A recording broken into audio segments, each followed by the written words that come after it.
Salamu alaikum. Ya Maniru. Ba Maniru. Ya dan Hajiya. Ya gari. Allah normal kana nan kuwa? Ina nan wallahi ina ku je ne. Normal ya kwana biyu. Kuna gari ashe. Allah muna nan wallahi. Ya rai. Ya ake ciki? Normal ina za zuwa haka. Za mu je shopping ne Shoprite. Shoprite. Kai mana. Muna nan dole mu ma ka gani a shirye nake kawai tafiya ba. Haka za mu tafi da kai jibe kai Allah wani iri haka. Duk wani fata ta kaje wanda ka ya hakuri mana. Ina zaka bi. Dan kudi na he mu je. Ko da kudin ka wace za ta saurare ka baka da budurwa Allah. Mu za mu je. To dan ban da budurwa shikenan yanzu ba za a tafi da ni ba. Shigo wannan ka yayyage ba. To me wando ya yage? Ina yanzu yage wando ake gani. What? Haka za ka bi mu. Yanzu mu taso tare da kuwa ka kuma na. Wai kai na wanda muke tun yau muka taso da su amma mu za su haka wai dan za su je shopping ni ban da budurwa ai ko duk bala'in da ba a yau na yi budurwa what wai mutum abokai na what a ce ya yi mana wannan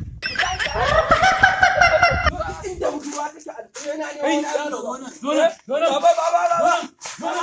what Baba da Allah ka kyale ni kawai.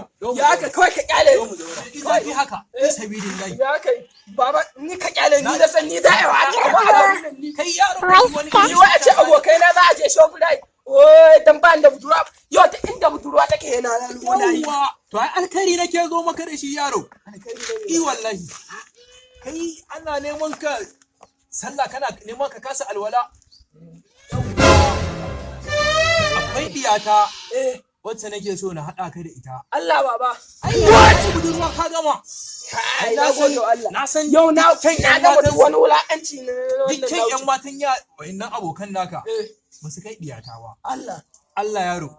Saboda diyata ina gaya maka diyata yaro baka ga yarinyan nan ba kyakkyawa duk kyau na fi ta kyakkyawa. What? Wani ta kyau baba. Kai ya naga kai miƙe ne. To ni dan kare na hankali ni da nake neman yarinya ta gaban mota har ta mun je ni ma a shana da ni ka ce na Yarinya